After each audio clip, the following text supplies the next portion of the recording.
আসসালামু আলাইকুম সুপ্রিয় শিক্ষার্থীরা, সবাই কেমন আছো? আশা করি সবাই ভালো আছো। আলহামদুলিল্লাহ আমিও ভালো আছি। বনশ্রী ন্যাশনাল আইডেল স্কুল কর্তৃক আয়োজিত হোম স্কুল প্রোগ্রামে তোমাদের স্বাগত জানাচ্ছি। আমি মোহাম্মদ ইমরান আলী খান, সহকারী শিক্ষক বিজ্ঞান। আজকে তোমাদের সাথে আমি যে বিষয় নিয়ে আছি তা হলো দশম শ্রেণীর বিজ্ঞান বিষয়। এই দশম শ্রেণীর যে বিজ্ঞান সেটা হচ্ছে তোমাদের যে টেস্ট পরীক্ষা সামনে রেখে এটা করা হয়েছে।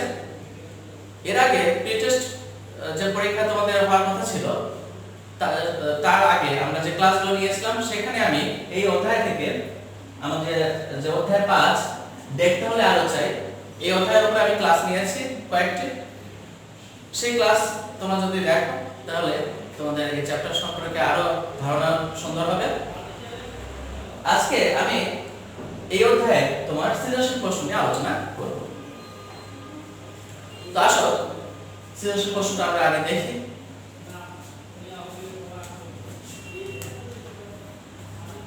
প্রশ্ন: লোপা দশম শ্রেণীর ছাত্রী, সে চশমা ব্যবহার করে। তার চশমার ক্ষমতা -0.25 ডায়োপ্ট্রাম। ক নম্বর কোশ্চেন: লেন্স কাকে বলে? খ চশমার ক্ষমতা -2D বলতে কি বোঝো? গ লোপার চশমায় ব্যবহৃত লেন্স কোন প্রকৃতির? উদ্দীপকের আলোকে ব্যাখ্যা করো। এবং খ লোপার চোখে যে ধরনের ত্রুটি দেখা দিয়েছে তার কারণ ও প্রতিকার ব্যবস্থা বিশ্লেষণ করো। আচ্ছা, এই যে তোমার সৃজনশীলের যে 4টা পার্ট থাকে, জ্ঞানমূলক, অনুধাবনমূলক, প্রয়োগ ও উচ্চতর দক্ষতা, এগুলো আমরা কিভাবে সমাধান করব সে বিষয়ে আলোচনা হবে। তো শুরুতে জ্ঞানমূলক প্রশ্নটা দেখো। লেন্স কাকে বলে? লেন্স কাকে বলে? তাহলে এর উত্তরটা আমরা কি লিখব? দুটি গোলীয় পৃষ্ঠ দ্বারা সীমাবদ্ধ কোন স্বচ্ছ প্রতিসারক মাধ্যমকে লেন্স বলে। লেন্সের প্রকৃতি সম্পর্কে তোমার ধারণা আছে, দুই ধরনের লেন্স হয়। তো শুধু সংজ্ঞা দিলে এখান থেকে চলবে। এবার আসো নাম্বার ক, চশমার ক্ষমতা -2D বলতে কি বুঝো? চশমার ক্ষমতা -2D, এখানে মাইনাস আছে, দেখো -2D। তাহলে এই মাইনাস চিহ্নটা থাকার কারণে আমরা কিন্তু এটা কোন প্রকৃতির লেন্স এটা বুঝতে পারবো। মাইনাস থাকলে আমরা বলতে পারবো যে এই লেন্সটি হচ্ছে অবতল প্রকৃতির লেন্স। আর যখন তোমার এই ক্ষমতাটা 2, এই কথার অর্থ তুমি যদি ব্যাখ্যা করতে চাও তাহলে তুমি একটু রাগ করে নিতে হবে। সেটা কি? আমরা জানি P = 1/f। এখান থেকে যদি আমরা f টা বের করতে চাই তাহলে 1/p হয়, এবং p এর মান যদি আমরা 2 বসায় দেই তাহলে আসে হচ্ছে 0.5 মিটার। আর এটাকে যদি আমরা সেন্টিমিটারে কনভার্ট করি তাহলে 100 দিয়ে গুণ করে নিতে হবে।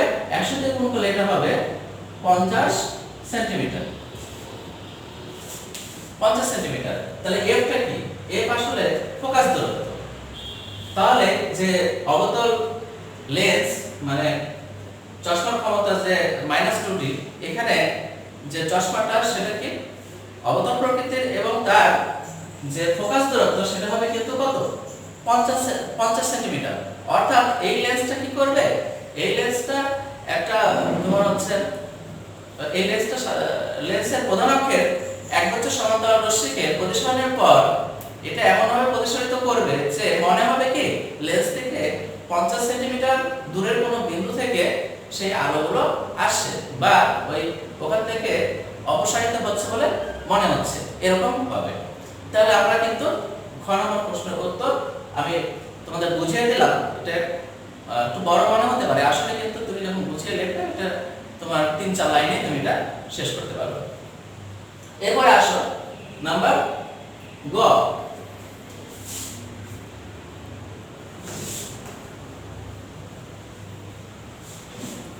এই কোশ্চেনে বলা হয়েছে লোপার চশমায় ব্যবহৃত লেন্স কোন প্রকৃতির? উদ্দীপকের আলোকে ব্যাখ্যা করো। প্রকৃতি সম্পর্কে দেখো আমি খ নাম্বার প্রশ্ন উত্তরে কিন্তু বলেছিলাম যে মাইনাস থাকলে এটা কি হবে অবতল লেন্স, আর যদি প্লাস থাকে তাহলে কি হবে উত্তল লেন্স হবে। এখানে লোপা যে চশমাটা ব্যবহার করেছে সেই চশমাটা মাইনাস 0.25 ডায়োপ্টার এই মানের চশমা সে ব্যবহার করছে।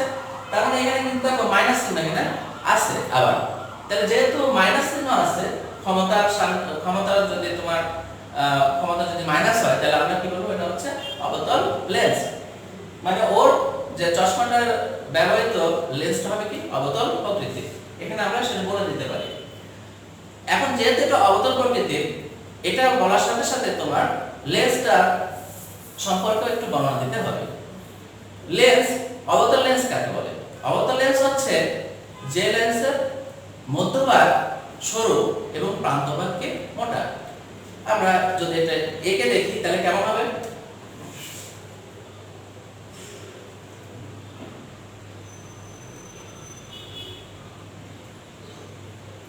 এটা একটা কি তুমি অবতল লেন্স ভাবতে পারো। এই অবতল লেন্সের মধ্যভাগ দেখো সরু আছে আর প্রান্তভাগ কি আছে মোটা আছে। এখানে এই লেন্সে আলো যখন এসে আপতিত হয়, আলো এসে যখন পড়ে তখন কি হয় এই আলোগুলো কি হয় তোমার প্রতিসরিত হয়। কেমন ভাবে প্রতিসরিত হয়?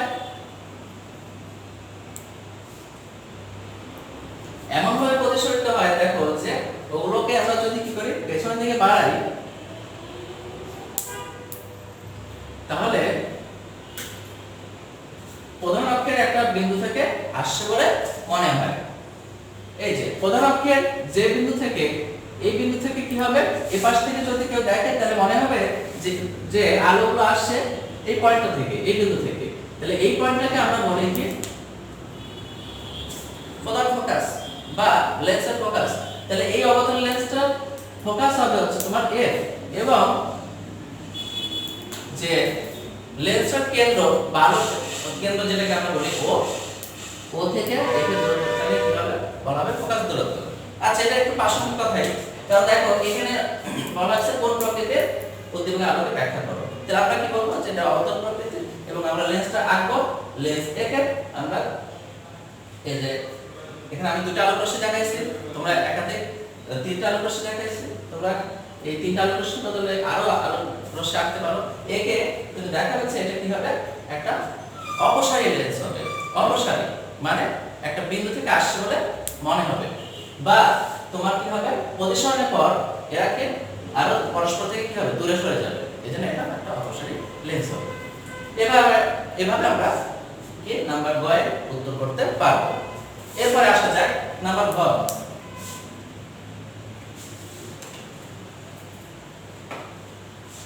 নাম্বার ঘ কে আমরা উচ্চতর দক্ষতামূলক বলি।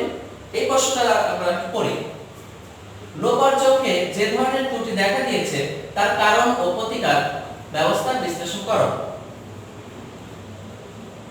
আমরা জানি চোখের কি হয় দুই রকমের ত্রুটি হয়, একটা হচ্ছে ক্ষীণ দৃষ্টি ত্রুটি আর একটা দীর্ঘ দৃষ্টি ত্রুটি।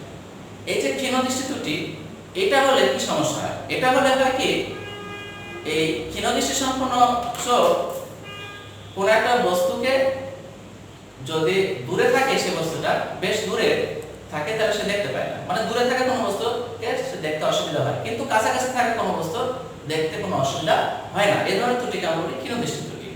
আর দীর্ঘ দৃষ্টি ত্রুটি এরকম যে কাছাকাছি তোমার বস্তু দেখতে এই চোখটা কি হয় অসুবিধা হয়, কিন্তু অসীম বা দূরে থেকে আসা কোনো বস্তু দেখতে তার কোনো অসুবিধা হয় না।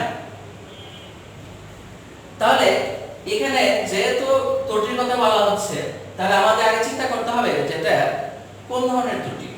আমাদের উদ্দীপকে যে লোপা যে চশমা ব্যবহার করেছে, যেহেতু লোপা চশমা ব্যবহার করেছে অর্থাৎ তার চোখে কি ত্রুটি আছে, এবং সেই ত্রুটিটা কি হবে ক্ষীণ নাকি দীর্ঘ। আমরা জানি কিন্তু যে যদি মাইনাস বা অবতল লেন্সের চশমা ব্যবহার করা হয় তাহলে সে ধরনের মানে চোখে যে ত্রুটি থাকলে সেটা ব্যবহার করা হয় সেটা হচ্ছে ক্ষীণ দৃষ্টি ত্রুটি, অর্থাৎ কাছের কোনো বস্তু দেখতে তার কোনো অসুবিধা হয় না, কিন্তু অসীম বা দূরে থেকে তোমার দূরে থাকা কোনো বস্তুকে দেখতে তার কি হয় অসুবিধা হয় সেই চোখে। কাজে রোপার ক্ষীণ দৃষ্টি ত্রুটি হয়েছে, এখান থেকে আমরা সিদ্ধান্ত গ্রহণ করতে পারি। কি কারণে হয়, আচ্ছা এটা আমাদের জানতে হবে। আচ্ছা তাহলে এটা যে কারণে তোমার হয় সেটা আমরা দেখে আসি। আমরা একটা চিত্র আঁকি।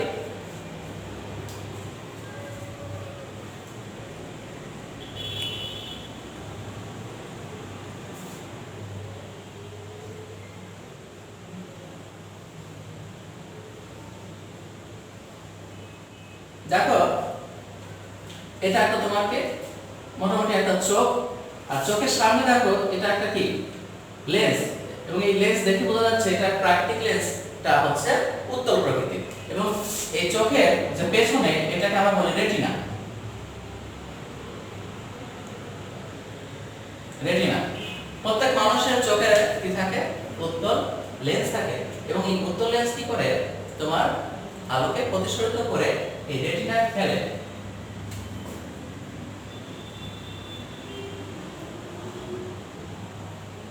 যদি কোন চোখ স্বাভাবিক দৃষ্টি সম্পন্ন হয় তাহলে এই আলোক রশ্মি মানে দূরে থেকে আসা আলোক রশ্মি লেন্সে প্রতিসরিত হয়ে ঠিক রেটিনায় পড়ে। এই যে রেটিনা যদি আর দিয়ে প্রকাশ করে, এখানে এই আর বিন্দুতে এসে কি হবে পড়বে এবং বস্তুটাকে দেখতে পাবে। এটা হচ্ছে কি আমি যে চিত্র এঁকেছি এটা হচ্ছে স্বাভাবিক দৃষ্টি সম্পন্ন মানুষের চোখ।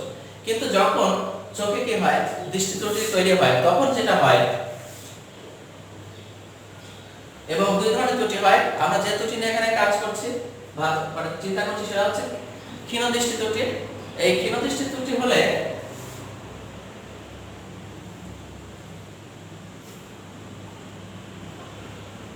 তোমার রেটিনার পরিবর্তে প্রতিসরিত হয়ে আলোক রশ্মি প্রতিসরণ করে এই লেন্সে প্রতিসরণ করে পরে রেটিনার পরিবর্তে তার আগে কি হয়ে যায় মিলিত হয়ে যায়।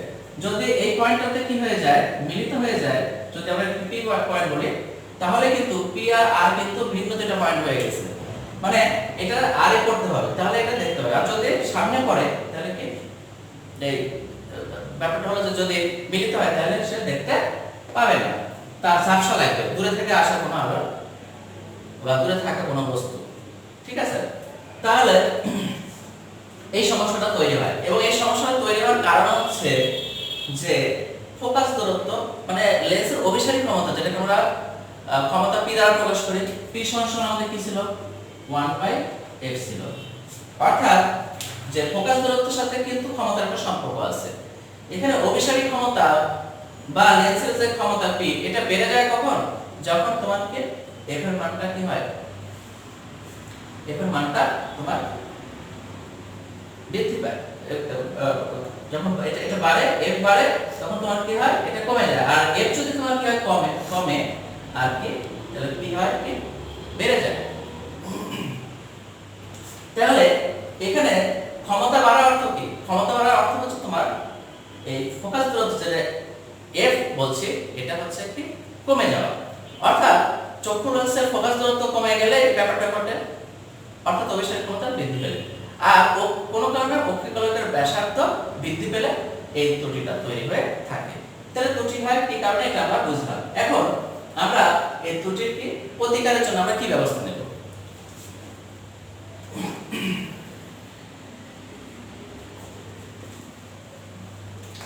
এই ত্রুটি যদি আমরা প্রতিকার করতে চাই তাহলে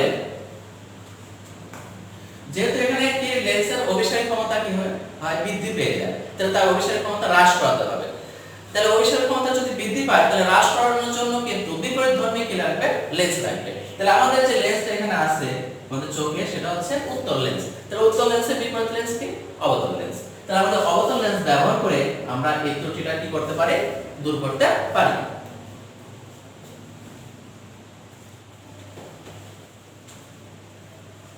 তাহলে আমি চিত্রটা আরেকবার এঁকে নিচ্ছি।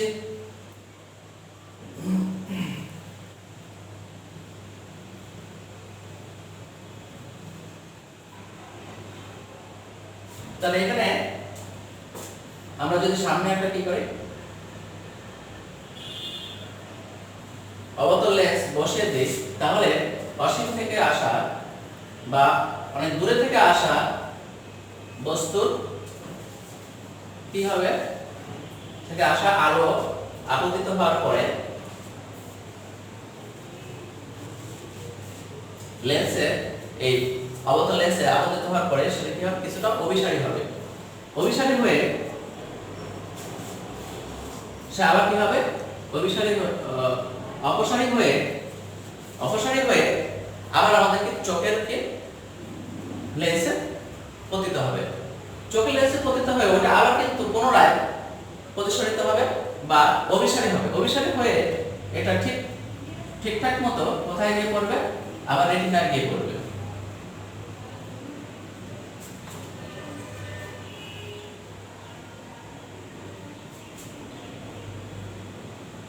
এবং দেখা যাবে যে এই চোখটা যেটা তোমার ত্রুটিপূর্ণ চোখ, এই চোখের যে দূরবিন্দু মানে যে বিন্দু থেকে যে বিন্দুতে থাকলে বস্তুটা দেখা যেত সেই দূরবিন্দুটা যদি আমরা f দ্বারা প্রকাশ করি তাহলে সেই দূরবিন্দু এই f আর এই অবতল লেন্সের কি ফোকাস দূরত্ব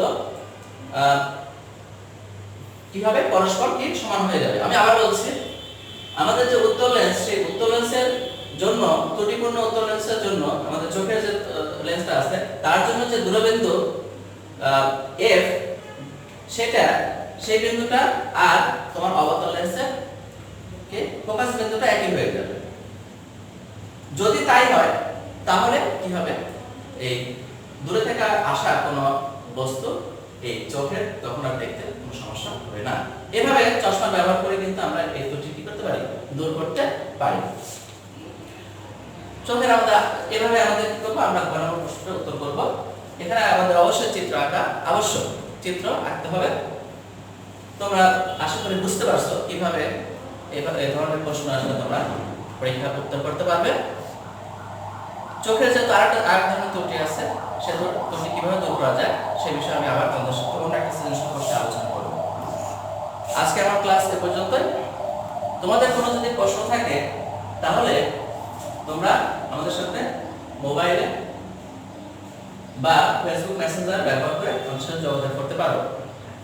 আর তোমাদের যে আজকে এক্সাম্পল থাকছে সেটা হচ্ছে যে আমি বুঝিয়ে দিলাম এই প্রশ্নটা এবং এই প্রশ্নটা যে ঘ নম্বর প্রশ্নটা সেটা তোমাদেরকে এক্সাম্পল থাকছে সৃজনশীল প্রশ্ন 1 এর ঘ লেখা প্লাস শেখা।